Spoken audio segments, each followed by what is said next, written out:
우리가 어제 3장 1절 말씀부터 12절 말씀까지 보았지요. 호렙산에 양을 먹이기 위해서 올라간 모세입니다. 호렙산의 그 뜻처럼 사실 모세는 다 말라버린 영혼, 폐허처럼 무너져버린 영혼, 그 모습을 가지고 그 산에 가지요. 그곳에서 하나님의 음성을 듣습니다. 마른 뼈와 같았던 모세, 살아있으나 영적으로는 파산 상태에 놓여있는 모세를 다시 살리시기 위해서, 다시 살리셔서 하나님의 도구로 쓰시기 위해서 하나님께서 모세를 찾아서 움직이신 것입니다.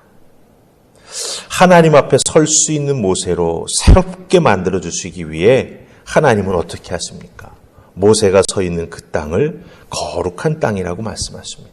그리고 그곳에서 신발을 벗고 모세의 모세됨, 하나님 앞에 나아가 설 수 있는 믿음의 사람이 될 수 있도록, 하나님을 깊이 만날 수 있도록 그 자리에서 불러주시지요. 하나님이 모세와 함께하고 있음을 깊이 체험하게 해주십니다. 그리고 그 하나님과의 만남을 통해서 모세는 인간의 눈높이로 볼 때는 실패자요, 또한 도망자라고 하는 낙인이 찍혀있는 사람이지만 그 인간의 눈높이가 아닌 하나님의 은혜와 하나님의 능력으로 모세를 다시 붙잡아 세워주신다라고 하는 것이지요. 하나님의 은혜가 참으로 크다라고 하는 것을 다시 한번 발견합니다. 그런데 그런 하나님의 은혜 앞에 모세는 어떻게 반응하고 어떻게 움직입니까? 우리가 살펴보았죠. 3장 11절부터 해가지고 4장 17절까지 모세는 5번이나 하나님께서 가라 말씀하시는데 저는 못 갑니다 하면서 여러 가지 이유를 댑니다. 그 5가지 이유가 나오게 되는데 그런 이유를 말하는 건 뭡니까? 나는 실패자라고 하는 거지. 거기에서 헤어나지 못하고 있기 때문에 스스로를 계속해서 능력이 없습니다. 나는 실패한 사람입니다. 이렇게 변명하고 있다라고 하는 거예요. 오늘 읽은 말씀은 그 5가지 변명 중에 2번째 변명입니다. 첫 번째 변명은 내가 누구이기에 이 일을 감당합니까? 라고 했다면 2번째 변명은 하나님의 이름을 분명히 물을 터인데 그 사람들에게 내가 하나님이 어떤 분이라고 어떻게 대답하면 되겠습니까? 이런 변명을 하기 시작하죠. 즉 하나님에 대해서 내가 제대로 알지 못하는데 도대체 나를 보내신 하나님이 어떤 분이냐고 물으면 내가 무슨 대답을 할 수 있겠습니까? 대답할 말이 없으니 나는 못합니다. 이렇게 얘기하고 있는 거예요. 자, 그럼 보십시다. 이 상황 속에서 하나님께서 모세를 어떻게 붙잡고 이끌어 가시는가? 우리 13절 말씀, 13절 다 찾으셨죠? 같이 크게 읽으십니다. 자, 시작. 모세가 하나님께 아뢰되 내가 이스라엘 자손에게 가서 이르기를 너희의 조상의 하나님이 나를 너희에게 보내셨다 하면 그들이 내게 묻기를 그의 이름이 무엇이냐 하리니 내가 무엇이라고 그들에게 말하리까. 아멘. 이 13절에서 모세가 하나님께 하는 질문은 어떻게 하든지 그 사명에 붙들리지 않으려고 핑계대고 변명하기 위해서 하는 질문이죠. 그러나 또한 이 모세의 질문은요, 우리가 하나님을 믿는, 하나님을 신앙하는 사람으로서 하나님이 어떤 분이신지를 분명히 알아야 우리의 믿음도 든든히 세워지고 또한 하나님께서 우리를 들어 쓰시려고 부르실 때 그 사명에 응답하며 사명을 잘 감당할 수 있는 기초를 놓게 된다라고 하는 것입니다. 하나님이 어떤 분이신지 알아야 우리가 바로 믿을 수 있지 않습니까? 하나님이 어떤 분이신지 알아야 우리를 들어 쓰시려고 할 때 우리가 아멘으로 응답하며 나아갈 수 있지요. 모세가 변명하는 듯 질문하고 있는 것이지만 이 모세의 질문은 참으로 우리들의 신앙생활, 우리들이 하나님을 섬기며 봉사하는데 중요한 기초가 된다라고 하는 거예요. 하나님의 이름, 성경에 나와 있는 하나님의 이름, 하나님이 어떤 분이신지를 알려줍니다. 하나님의 하나님 되심이 그 하나님의 이름 속에 다 숨겨져 있는 거예요.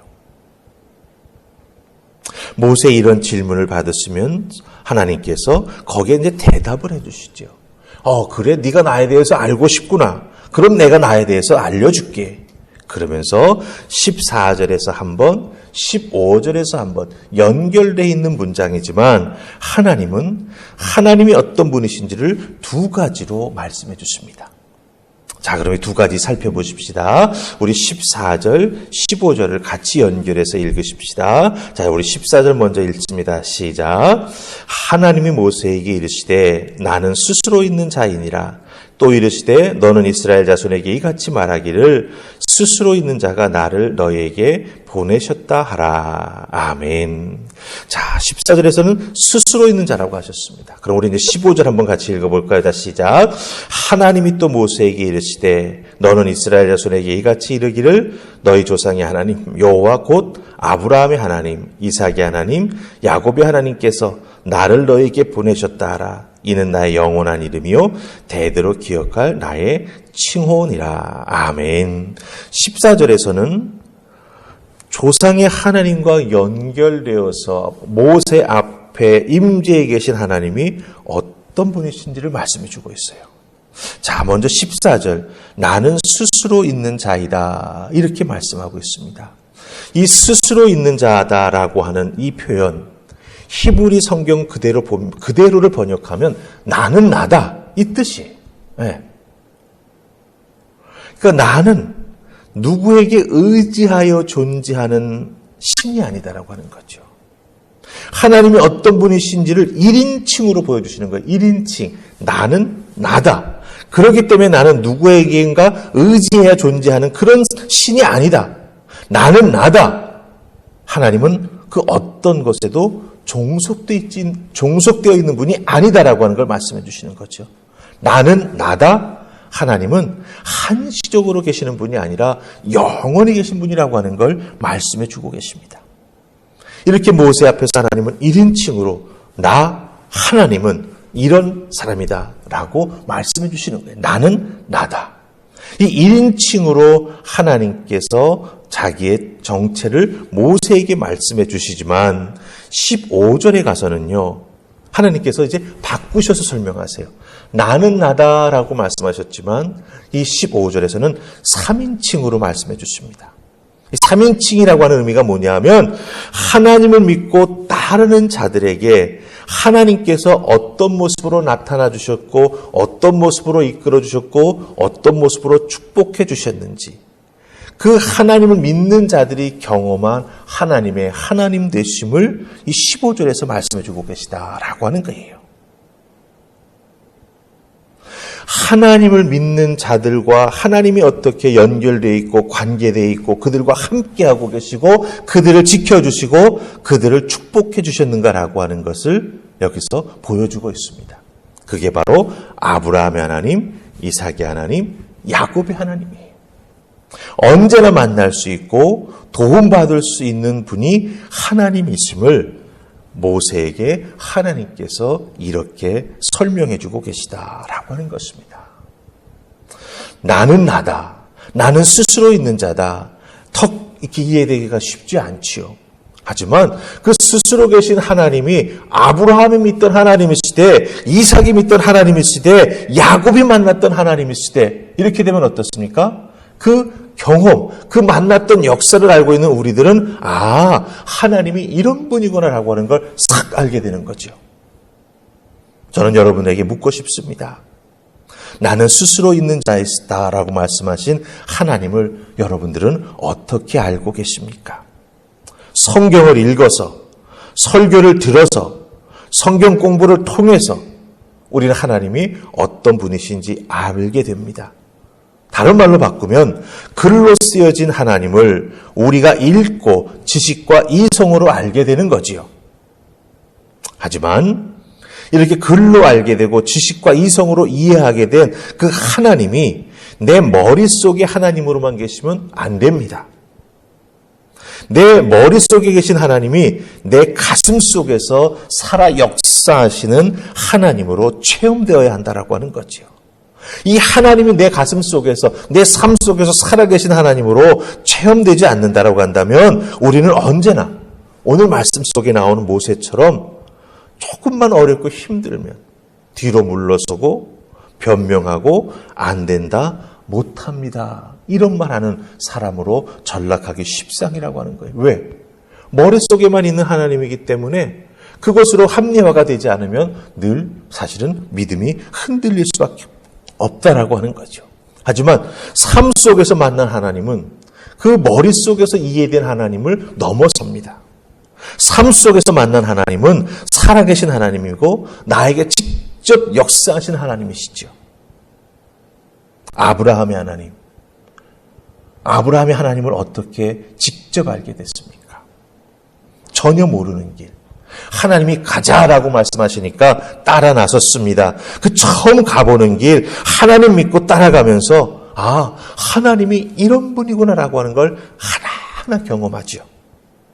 그래서 아브라함은 자기가 경험한 하나님을 뭐라고 표현합니까? 여호와 이레의 하나님이시다. 감찰하셔서 내게 무엇이 필요한지를 공급해 주시는 하나님이시다. 이렇게 선언했습니다. 그래서 아브라함의 하나님이죠. 그럼 이삭의 하나님은 어떤 하나님이실까요? 이 이삭은 아버지 아브라함의 신앙을 잘 이어받았습니다. 그걸 잘 지켜나갔습니다. 후손들에게 그 신앙을 전해주는 신앙의 징검다리 역할, 그 신앙의 유산을 잘 나누어주는 그 역할을 이삭은 잘 감당했습니다. 그래서 이삭은 하나님께서 나를 늘 보호하시고 지켜주시는구나. 내 아버지가 믿었던 하나님이 오늘도 나를 동일하게 지켜주시고 보호해 주시는구나 라고 하는 걸 체험했죠. 그게 바로 이삭의 하나님입니다. 그럼 야곱의 하나님은 어떨까요? 야곱의 하나님은요, 전쟁터와 같은 야곱의 인생 현장에서 하나님을 야곱은 직접 경험했습니다. 생명의 위협 속에서, 도망자의 삶 속에서, 광야에서 혼자 정말 외로움 겪어 나아가면서 야곱은 하나님이 어떤 분이신지를 체험했지요. 그래서 창세기 28장 16절에서 야곱은 자기 자신이 만난 하나님을 이렇게 고백합니다. 여호와께서 과연 여기 계시거늘 내가 알지 못하였노라. 이렇게 말해요. 그래서 그곳을 뭐라고 이름 붙입니까? 베델이라고 붙여요. 하나님의 집이다. 아무도 없는 이 광야에서 내가 외롭게 돌베개를 베고 잤지만 그럼에도 불구하고 하나님이 나와 함께 해주시는구나. 전쟁터와 같은 인생 현장에서 하나님을 경험했지요. 그게 바로 야곱의 하나님의 모습이셨습니다. 여러분들은 여러분의 삶의 현장에서 어떤 하나님을 경험하십니까? 예수 그리스도의 구원의 은혜를 통해서 우리는 하나님을 아버지라 부릅니다. 내가 아버지라 부르는 그 하나님을 여러분의 매일매일 삶의 자리에서 어떤 모습으로 만났습니까? 여러분 한번 생각해 보세요. 내 이름과 하나님을 연결해서 마치 아브라함의 하나님처럼 장남기의 하나님. 정말 멋지지 않습니까? 내가 믿는 하나님을 나는 나의 매일매일의 삶 속에서 만나고 체험하고 하나님과 동행하고 하나님의 임재와 역사 속에 살아간다. 오늘 주시는 말씀을 통해서 우리 하나님은 우리가 이렇게 하나님과 동행하는 믿음의 삶 살기를 원하고 계십니다. 우리의 믿음이 든든해지고 그 든든해진 믿음을 하나님께서 인정해 주시면서 우리를 하나님의 믿음의 역사의 도구로 사용하기를 원하신다라고 하는 것이죠. 우리를 부르십니다. 네가 있는 곳은 거룩한 땅이니 너의 신발을 벗어라. 그 하나님의 음성을 듣고 하나님 앞에 한 발자국 더 나아가 여러분의 믿음에 큰 은혜를 덧입으시고 하나님께 헌신 봉사하는 여러분들 다 되실 수 있기를 주님의 이름으로 축복합니다. 아멘. 우리 기도하십시다. 좋으신 하나님 은혜 감사합니다. 이 새벽 오늘 우리들에게 말씀하십니다. 내가 있는 곳은 거룩한 땅이니 너의 신발을 벗어라. 나를 만나라. 나를 믿고 의지해라.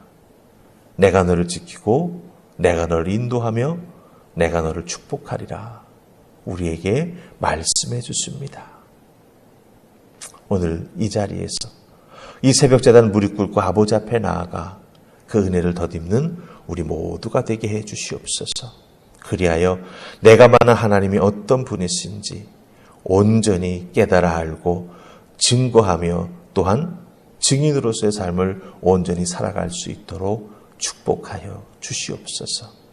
주신 말씀 그 은혜 붙잡고 오늘도 나의 삶의 자리에서 거룩한 곳, 내 인생의 신발을 벗고 하나님만 따라 나서는 믿음의 사람임을 깨달아 알고 더욱더 감사하는 우리가 되기를 소원하오며 예수님 이름으로 기도하옵나이다.